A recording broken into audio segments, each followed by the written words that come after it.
Hello everyone, welcome to my channel. तो last class में ना हमने admission of a partner start किया था, जिसमें हम न्यू प्रॉफिट शेयरिंग रेशियो पर डिस्कस कर रहे थे। Today we are going to do the numerical questions on the same. तो अगर आप चैनल पे न्यू हैं then please make sure to hit the subscribe button and press the bell icon. Let's get started. Okay, so let us start with the first question. अच्छा, हमें questions में क्या करना है? न्यू प्रॉफिट शेयरिंग रेशियो निकालना है। तो पहला क्वेश्चन देखते हैं। R and T are partners in a firm sharing profits in the ratio of 3:2। हम साइमल्टेनियसली लिखते भी रहें। R:2T का रेशियो कितना है? 3:2। S joins the firm। S एक नया partner, he is admitted into the firm। उसके बाद क्या हुआ? R surrenders 1/4 of his share, मतलब R ने अपने शेयर का 1/4 हिस्सा सैक्रिफाइस कर दिया है, ठीक। और T 1/5 of his share in favor of S, मतलब कि T ने, जिसका 2/5 का हिस्सा था, इसने भी अपने हिस्से का 1/5 शेयर सैक्रिफाइस कर दिया है, ठीक है। क्वेश्चन क्या था? R एंड T 3:2 के रेशियो में पार्टनर्स थे। एक नया पार्टनर आया S, और S के लिए R ने सैक्रिफाइस किया 1/4 ऑफ हिज शेयर और T ने सैक्रिफाइस किया 1/5 ऑफ हिज शेयर। तो पहले हम इन लोगों का सैक्रिफाइस निकालते हैं, ठीक है। सैक्रिफाइस बहुत ईजिली आ जाएगा। सबसे पहले R का सैक्रिफाइस देखिए। R का खुद का रेशियो कितना था? 3/5, और इसने इसमें से कितना हिस्सा सैक्रिफाइस कर दिया? 1/4। इसने 1/4 सैक्रिफाइस कर दिया। इसके बाद अगर हम T का सैक्रिफाइस देखें तो T ने कितना सैक्रिफाइस किया? T का हिस्सा था 2/5, और इसने अपने हिस्से का 1/5 सैक्रिफाइस कर दिया। अब बस इसको कैलकुलेट कर लेते हैं। 3/20 और 2/25, ये क्या हो गया? सैक्रिफाइस, मतलब R ने 3/20 का सैक्रिफाइस किया है और T ने 2/25 का सैक्रिफाइस किया है। देखिए, आप इसमें कंफ्यूज मत होइएगा। जैसे क्वेश्चन में लिखा है ना, R surrenders 1/4 of his share, तो आप ये मत सोचिएगा कि R का सैक्रिफाइस 1/4 है। क्वेश्चन में लिखा है 1/4 ऑफ हिज शेयर, मतलब अपने शेयर का 1/4, मतलब कि 3/5 का 1/4। समझ रहे हैं? तो R का सैक्रिफाइस कितना हुआ? 3/20, और T का सैक्रिफाइस कितना हुआ? 2/20। अब इससे एक बात तो समझ में आ गई हमें कि T का हिस्सा जो नया पार्टनर आया है S का हिस्सा कितना हुआ? दिस प्लस दिस, मतलब इन दोनों को जब हम ऐड कर देंगे तो हमारा T का हिस्सा आ जाएगा। अब हम निकालते हैं न्यू शेयर कितना होगा। न्यू प्रॉफिट शेयर कितना आएगा, किसका किसका? अब देखिए, R से स्टार्ट करें तो R का इनिशियल शेयर कितना था? 3:2, मतलब कि 3/5, और T का कितना था? 2/5। अब देखो, ऊपर हमने सैक्रिफाइस निकाला है ना, R का सैक्रिफाइस है 3/20, मतलब कि इसका शेयर था 3/5 और इसने सैक्रिफाइस कर दिया 3/20। तो इसका न्यू शेयर कितना होगा? 3/5 में से इसका सैक्रिफाइस माइनस कर देंगे, ठीक है। इसका सैक्रिफाइस माइनस कर देंगे। देखिए, एक छोटी सी चीज़ आप लोग देख लीजिए, सैक्रिफाइसिंग रेशियो क्या होता है? Old ratio minus new ratio, ठीक है। Old ratio minus new ratio. Sacrifice किसी का निकालना हो तो आप ऐसे सोचो कि पहले आपको 50% मिल रहा था प्रॉफिट का, और किसी नए पार्टनर के आने के बाद आपको 30% मिल रहा है, तो आपने कितना सैक्रिफाइस किया? 20%। ये 20% कैसे निकाला आपने? पिछला 50 था और अभी 30 मिल रहा है, तो old ratio minus new ratio. तो वैसे ही सैक्रिफाइस निकालते हैं, old ratio minus new ratio. यहाँ पे हम न्यू निकाल रहे हैं अगर, तो हम इसको ये भी तो लिख सकते हैं ना, सॉरी, हम इसको क्या लिख सकते हैं? New ratio is equal to old ratio minus sacrificing ratio. तो ये इसका ओल्ड रेशियो था और ये इसका सैक्रिफाइस है, ठीक है। अब देखिए, इसको कैलकुलेट, अभी इसको मैं फ़िलहाल रब कर देती हूँ। T का भी पहले हम लिख लेते हैं। T का ओरिजिनल शेयर कितना था? 2/5, और इसका सैक्रिफाइस कितना है? 2/25। 2/25 ऐसे आ जाएगा। 2 का नया शेयर, T का नया शेयर, और जो हमारा न्यू पार्टनर आ रहा है S, उसका नया शेयर निकालने के लिए हमें कुछ नहीं करना है, बस इन दोनों के सैक्रिफाइस को ऐड कर देना है। जितना R ने सैक्रिफाइस किया, जितना T ने सैक्रिफाइस किया, उतना ही तो मिल रहा है ना नए पार्टनर को। तो हम क्या कर देंगे? दोनों के सैक्रिफाइस को ऐड कर देंगे। 3/20 प्लस 2/25। अब बस सबको सॉल्व कर लेते हैं।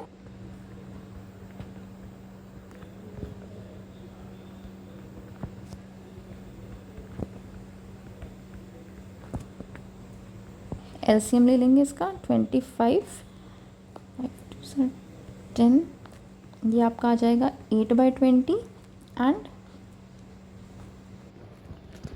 20 और 25 का LCM लेंगे तो 100 आएगा, ठीक है।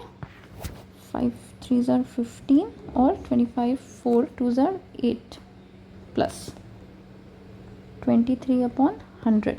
अब हमें R का नया शेयर मिल गया है, T का नया शेयर मिल गया है और S का नया शेयर मिल गया है, ठीक है। लेकिन अभी हमने इसके डिनोमिनेटर्स हमें दिख रहे हैं डिफरेंट है, तो बस हम इसके डिनोमिनेटर सेम कर देंगे। R/T/S आपका रेशियो आ गया है कितना, 9/20/8/20/23/100, ठीक। आई एम सो सॉरी, ये 20 नहीं था, ये 25 है, ठीक है, ये 25 है। I am so sorry for this. यहाँ पे भी इसको मैं करेक्ट कर दूँ, दिस इज़ 25। इसका LCM ले लेंगे आप डिनोमिनेटर्स कॉमन करने के लिए, देन इट विल बी 5 9 5 ज़ा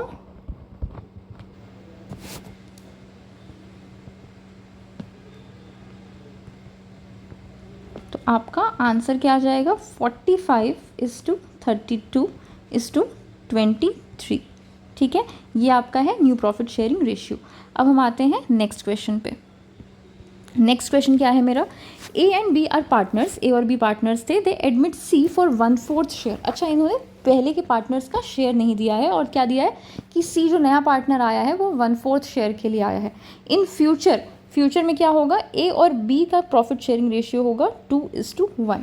तो ठीक है, हम क्या मानेंगे कि जो टोटल शेयर होता है ना कंपनी का, किसी भी फर्म का जो टोटल शेयर होता है दैट इज़ 1, ठीक है, टोटल शेयर 1 होता है।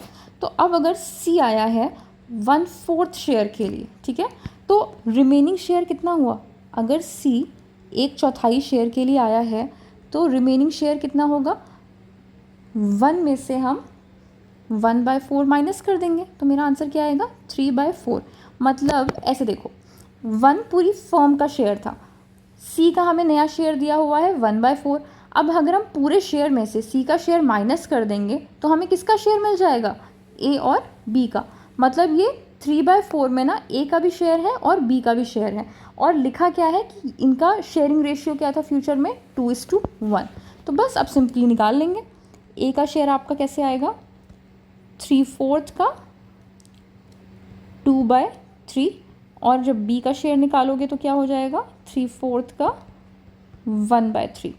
तो ये कितना हो गया, 6/12, 3/12, और C का नया शेयर हमें ऑलरेडी क्वेश्चन में दिया हुआ था 1/4। अगेन हम सबके डिनोमिनेटर सेम कर देंगे, तो हमें मिल जाएगा 12, 6:3, 4 3 ज़ा 12, दैट इज़ आपका न्यू प्रॉफिट शेयरिंग रेशियो कितना हो गया, 6:3:3। बहुत सिंपल सा क्वेश्चन था ये, ठीक है। नेक्स्ट क्वेश्चन देखते हैं, क्वेश्चन 3। क्वेश्चन 3 क्या बोल रहा है, A and B are partners sharing profits and losses in the ratio of 3:2, ठीक है। ये हम साइमल्टेनियसली ना अपने साथ साथ लिखते रहा करो, तो फिर क्वेश्चन समझने में आसानी होती है। इसके बाद आपका C एक नया पार्टनर आता है, कितने शेयर के लिए, 1/5 शेयर के लिए।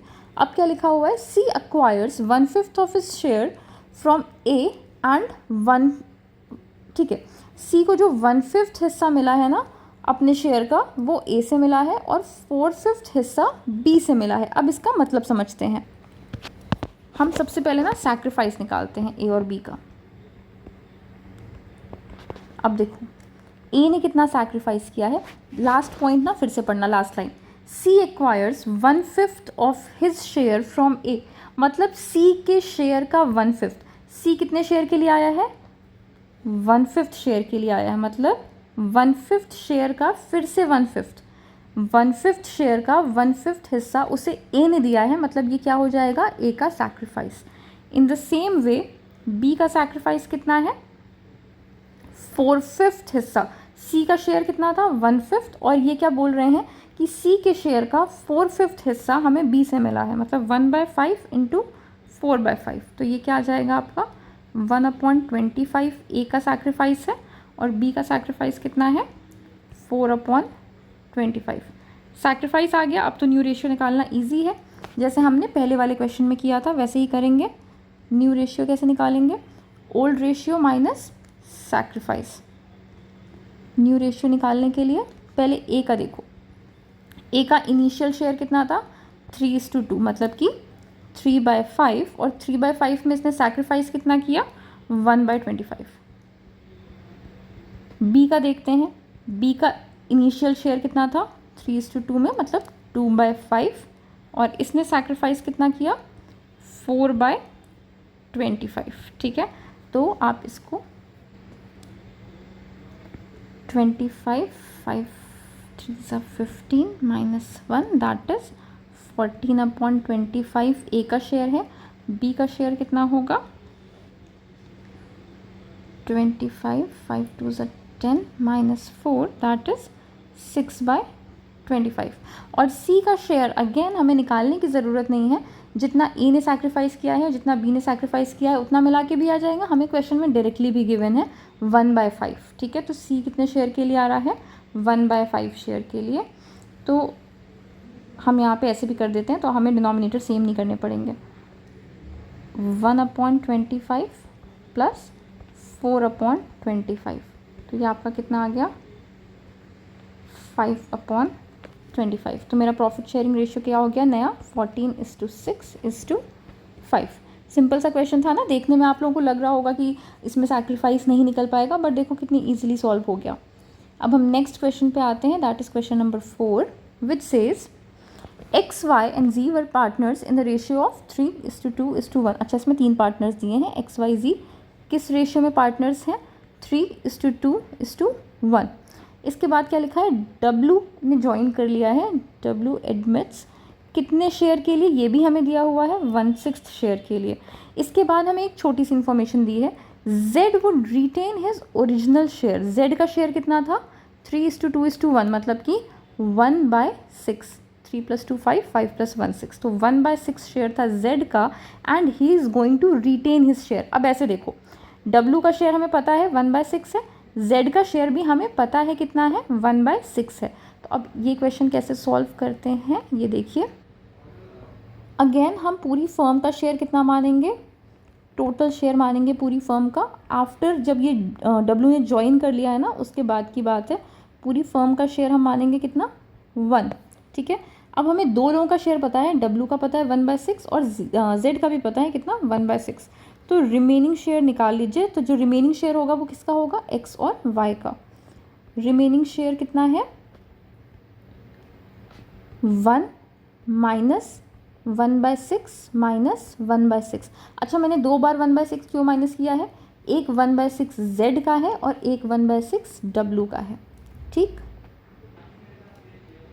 तो इसको कैलकुलेट कर लेंगे हम, 6 - 1 that is going to be 4/6। ये आपका क्या आ गया रिमेनिंग शेयर, मतलब इसी में आपका एक्स का भी हिस्सा है और इसी में आपका वाई का भी हिस्सा है। अब बस जैसे पिछले क्वेश्चन में किया था ना, वैसे ही न्यू शेयर निकालते हैं। एक्स का देखो, सबसे पहले एक्स का पुराना शेयर कितना था 3/, देखो हम 3/6 नहीं लेंगे, 3/5 लेंगे। क्यों, क्योंकि हमने z का हिस्सा अलग कर दिया है। z का हिस्सा हमने रिमेनिंग शेयर निकालते समय अलग कर दिया था, तो हम सिर्फ x और y को कंसिडर कर रहे हैं अभी। इस 4/6 में सिर्फ x और y का हिस्सा है, तो हम ओल्ड शेयर भी किसका लेंगे, सिर्फ x और y का लेंगे।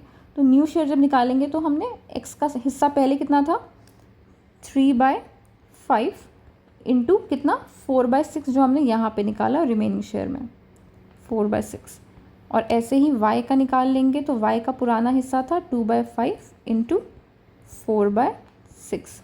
This is going to be 12/30 and 8/30। अब देखो हमारे पास न्यू रेशियो आ गया 12/30 इज़ टू 8/30, और बाकी दोनों का शेयर हमारा इंटैक्ट रहेगा 1/6 और 1/6। ना all we have to do is कि हम इसको डिनोमिनेटर को सेम कर देते हैं। तो ये क्या होगा 12:8:5:5। तो आपका न्यू प्रॉफिट शेयरिंग रेशियो क्या हो गया 12:8:5:5। ठीक है, नेक्स्ट क्वेश्चन पे आते हैं। नेक्स्ट क्वेश्चन 5 है मेरा, A and B are equal partners. Equal partners का क्या मतलब होता है, इक्वल शेयर दैट इज़ 1:1। इसके बाद सी एक नया पार्टनर आया, सी और डी दो पार्टनर्स आए, they admit C and D as partners with 1/5 and 1/6 share respectively.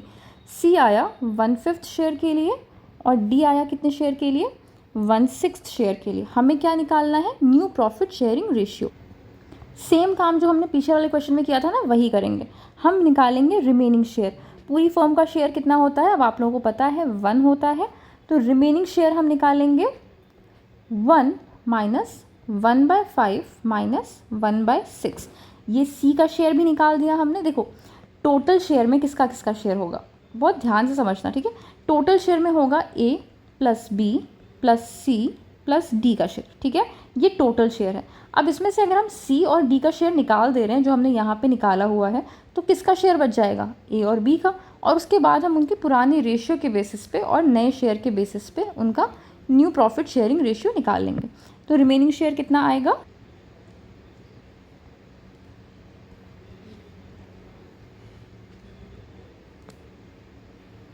30 minus 5 6 minus 6 5 sir, that is 19 divided by 30। ये रिमेनिंग शेयर है। रिमेनिंग शेयर मतलब इसमें किसका हिस्सा है, ए का हिस्सा है और बी का हिस्सा है। सेम पुराने वाले क्वेश्चन की तरह था। अब इसमें हम ए का शेयर निकालते हैं। ए का इनिशियल शेयर देखो कितना था, 1:1 मतलब 1/2। बी का भी शेयर कितना था, 1/2, दोनों का सेम शेयर था। और अब ये नए वाले रेशियो के हिसाब से हम इनका निकाल लेंगे, इंटू 19/30 इंटू 19/30 कितना आ गया, ये 19/60, 19/60 दैट इज़ आपका टोटल रेशियो कितना हुआ। ए का भी सेम रेशियो है, बी का भी सेम रेशियो है, और सी और डी का रेशियो हमें पहले से बताया हुआ था कितना, 1/5 और 1/6 upon 1/5 is to 1/6। Now all we have to do is what, denominators हमें इक्वल कर देने हैं। 19:19 12:10। आपका न्यू प्रॉफिट शेयरिंग रेशियो कितना आएगा, 19:19 12:10, ठीक है। अब लास्ट क्वेश्चन पे आते हैं। ए एंड बी आज के लिए लास्ट क्वेश्चन है ये, और मैंने ना हर तरह के क्वेश्चंस कवर कर लिए हैं, तो इसके बाद आप अपनी बुक से भी सारे क्वेश्चंस ट्राई कर सकते हैं। आपको किसी क्वेश्चन में कोई डाउट नहीं आना चाहिए, और अगर आता है ना तो आप कमेंट में बता भी सकते हो, I will reply to that. Last question देखते हैं। A and B are partners sharing profits and losses in the ratio of 3:2। A और बी पार्टनर्स थे किस रेशियो में, 3:2 के रेशियो में। सी एक नया पार्टनर आया 1/4 शेयर के लिए, ठीक है, 1/4 शेयर के लिए। ए और बी ने क्या डिसाइड किया है कि हमें फ्यूचर में भी इक्वल प्रॉफिट शेयर करना है। अब ऐसे देखो, ए और बी ने क्या बोला है, A and B decide to share equally in future, मतलब फ्यूचर में भी ए और बी का रेशियो कितना होगा, 1:1। इसके बेसिस पे हमें कैलकुलेट करना है, इसलिए मैंने इसको अलग से लिख दिया। अब पहले हम इतनी इन्फॉर्मेशन से क्या करेंगे, जैसे हर क्वेश्चन में रिमेनिंग शेयर निकालते थे ना, वैसे ही रिमेनिंग शेयर निकाल लेंगे। टोटल शेयर होता है अगर कंपनी का या फर्म का 1, तो 1 में से हमने क्या माइनस कर दिया, सी का शेयर। सी का शेयर था 1/4, तो मेरा रिमेनिंग शेयर आ गया 3/4। अब ऐसे देखो, टोटल शेयर में किसका हिस्सा था, ए बी और सी का। अगर हमने सी का हिस्सा निकाल दिया तो किसका हिस्सा बचा, ए और बी का। तो ये 3/4 में किसका किसका हिस्सा है, ए और बी का। और अब क्वेश्चन ये भी बता दे रहा है आपको कि फ्यूचर में ए और बी इक्वल शेयर्स के पार्टनर होंगे, मतलब 1:1 के। तो बस इसमें हम 1:1 मतलब 1/2 ए और बी को दे देंगे। तो ए का हिस्सा कितना हो जाएगा, 3/4 का 1/2, ऐसे यहाँ से 1/2 लिया मैंने। और बी का भी हिस्सा कितना हो जाएगा, 3/4 का 1/2, दैट इज़ 3/8 एंड 3/8। और सी का हिस्सा हमें दिया हुआ है 1/4, तो अगेन मेरा आंसर क्या आएगा, 3:8 अपॉन 3:8 इज टू 1/4। आप डिनोमिनेटर्स कॉमन कर देंगे तो आपका आंसर आएगा 3:3 2। आपका न्यू प्रॉफिट शेयरिंग रेशियो कितना हो गया, 3:3 2। 2।